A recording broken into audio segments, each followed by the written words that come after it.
Tom Holland's Spider-Man is getting something no other live-action Spider-Man ever did, a fourth solo film. So why is Tom the chosen one? It starts with what Holland's Spider-Man represents. While Tobey's version was emotional and Andrew's was edgy, Tom's Peter Parker was built to be flexible. Iron Man, Black Widow. Whoa, who's that new guy? Oh, that's me. I gotta go. Spider-Man that could evolve with the MCU. He debuted in Civil War, was shaped by Iron Man, and became a billion-dollar icon by the time No Way Home hit theaters. But here's the real key. No Way Home didn't end a story. It reset it. Unlike the previous Spider-Man, Holland's character arc is still wide open. He lost Aunt May, lost MJ, lost everything. He's now in a classic Spidey suit, broke and anonymous again. That's a clean slate for storytelling, and Marvel isn't wasting that opportunity. There's another reason Tom Holland is the only Spider-Man with a fourth solo film. And it's not just about story. It's about business. Let's be real, Spider-Man is Marvel's most profitable character. But Marvel doesn't actually own him. Back in the 90s, Marvel Sony sold does. off film rights to Back in the survive 90s, bankruptcy, Marvel and sold off Spider-Man went film to rights Sony. to survive That's why the bankruptcy, Tobey and Andrew Spider-Man eras went to happened Sony. without Marvel That's why the Studios, Tobey and but Andrew Sony hit a eras wall. happened without After Marvel the Amazing Studios. Spider-Man But 2 Sony hit a flopped wall. critically and After The Amazing Spider-Man 2 flopped critically and financially, they had no plan. Their universe was collapsing. And Kevin came to me with a really fabulous idea. And ideas are everything.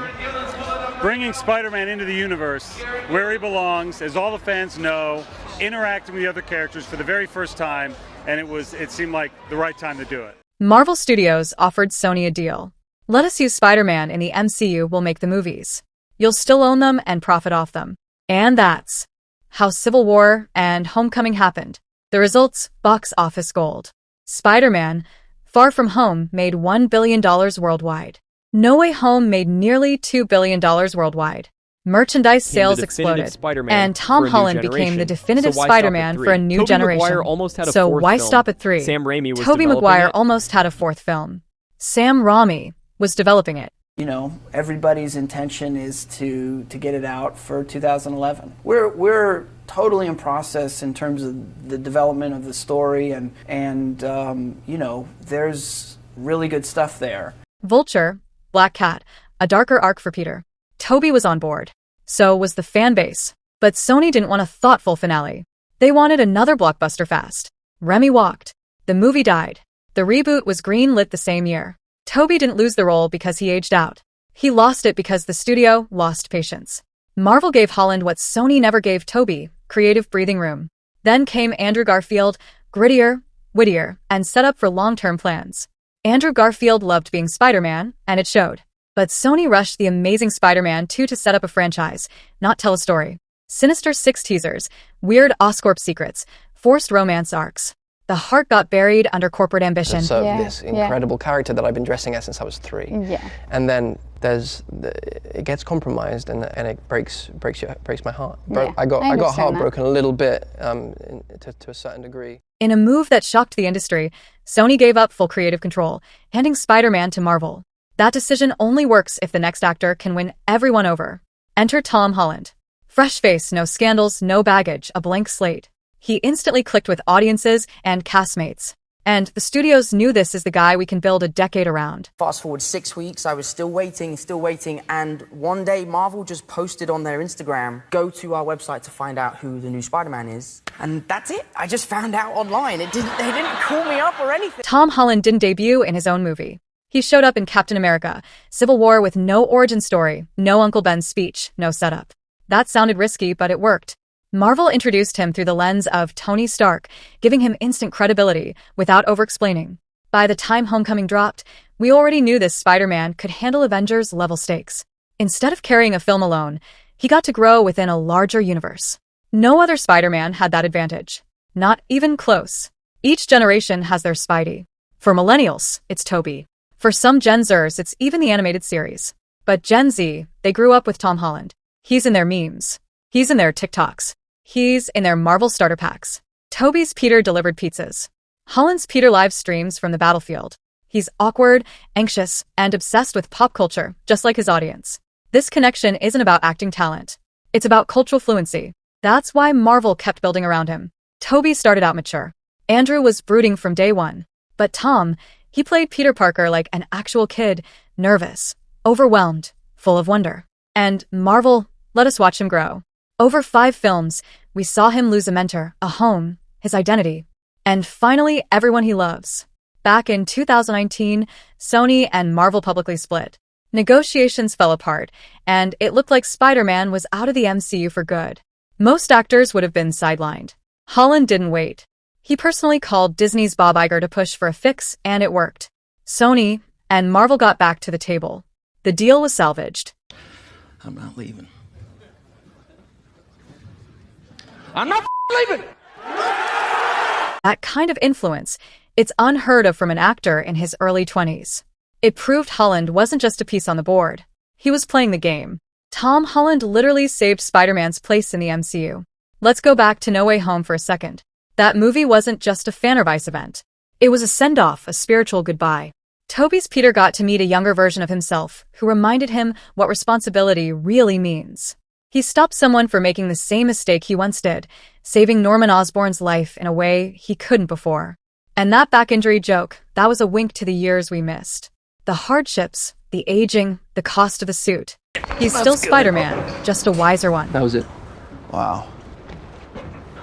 That was closure. Andrew Garfield's Peter got, maybe, the most emotional redemption of all. He saved MJ, a moment that he couldn't do for Gwen. The way he broke down after that catch wasn't just acting. That was a character healing. It gave his version of Spider-Man a sense of peace he'd never had. So, what reason would there be to drag them into another full solo movie? No Way Home was their Spider-Man 4, their TSM3. It just didn't need the title. But Tom's Peter Parker was left with nothing. No friends, no Avengers, no help from Stark Industries, and no one who even remembers he exists. His ending wasn't closure, it was a reset. It was Marvel saying, "We're finally going to show you the real Spider-Man now." The one who makes his own suit, pays rent, fights street villains, gets beat up and goes home bleeding. The fact that No Way Home ended like that on a quiet snowy night in a crappy apartment with a sewing machine proves everything. This is just the beginning for him. Tobey and Andrew waved goodbye. Tom is just opening the door. But to be honest, Tom Holland's been open. He doesn't want to play Spider-Man forever. He's talked about burnout, about starting a family, even stepping away from acting altogether. But here's the catch. Marvel offered him creative input. That means control. That means meaning. That means legacy. He's not staying because of money. He's staying because the next arc actually excites him. When the actor believes in the story, the audience feels it, too. That's what Marvel's banking on. The best thing for the character. I don't want to make another movie for the sake of making it. I don't The want to... studio wants you to make another Spider-Man. Yeah, Yeah. they do. And I want to make another one. Mhm. I want to make many more, but I want to do it for the right reasons. And now, like I said to you earlier, sometimes I miss the day when getting the job was the win. Navigating and figuring out what having that kind of power means and that responsibility. Yeah. Here's what's different now. Marvel and Sony aren't just making movies. They're building entire timelines. A web of stories across universes. Sony is pushing characters like Venom, Morbius, and Kraven in their own corner of the multiverse. Meanwhile, Marvel is deep into the multiverse saga, Secret Wars, incursions, variant timelines, and Tom Holland. He's the only Spider-Man who bridges both sides. He exists inside the MCU, but thanks to No Way Home, he also has connections to Tobey, Andrew, and Sony's multiverse. That makes him the perfect centerpiece for everything that's coming, including Avengers, Doomsday, and Secret Wars. In fact, that's why Spider-Man Brand New Day isn't just Spider-Man 4. It's a strategic reset. It strips Peter Parker down to the essentials.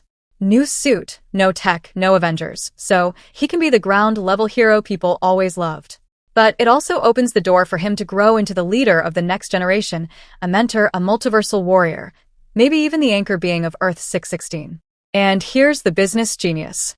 This means Tom Holland can stick around for 2 trilogies, one grounded and street level, one cosmic and multiversal. That's something no Spider-Man actor has ever done. Right now, the MCU is divided. On one side, you have massive world-ending threats. Kong, incursions, Secret Wars, multiverse decay. On the other, you have the boots-on-the-ground stuff. Daredevil, Echo, Kingpin, Moon Knight, The Punisher, and now Spider-Man. But Brand New Day is doing something wild. It's putting Spider-Man right in the middle of both. We already know this is going to be a street-level story. The tone, the grounded visuals, the homemade tech, everything screams a return to basics. Tom is broke, alone, unknown. This isn't Iron Boy Jr. anymore.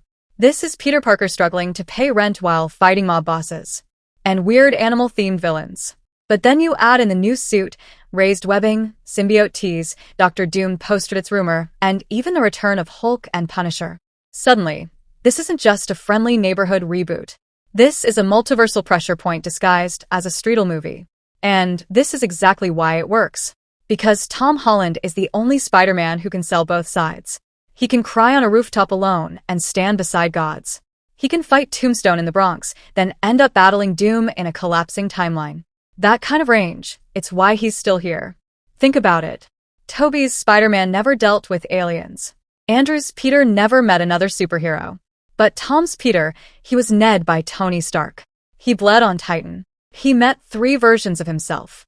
And now he's got a Venom symbiote in his universe and possibly a Doctor Doom post-credit scene in his movie. The multiverse is leaning on him. And yet, he still feels like the guy living down the hall trying to keep his mask clean and fix his web shooters with duct tape. That balance is Marvel's secret weapon. And it's why Holland is the first and only Spider-Man with a 4th film. We're entering what fans have called the trilogy. And if you know comic history, this is where stories get real. This is where Stacy shows up. Where Harry Osborn becomes a threat. Where Peter makes devastating choices that across the rest of his life. The original trilogy, with Tobey Maguire, gave us the wide-eyed teen version. The Andrew Garfield gave us the emotionally conflicted loner. But Tom Holland, he's finally stepping into the role of the adult Peter Parker, the one who carries the weight of 2 lives and doesn't always come out smiling. And the beauty of it, we get to with him all over again. Here's the part one wants to admit. MCU is rebooting. Not in the way DC was slate clean, but subtly, strategically from the inside out.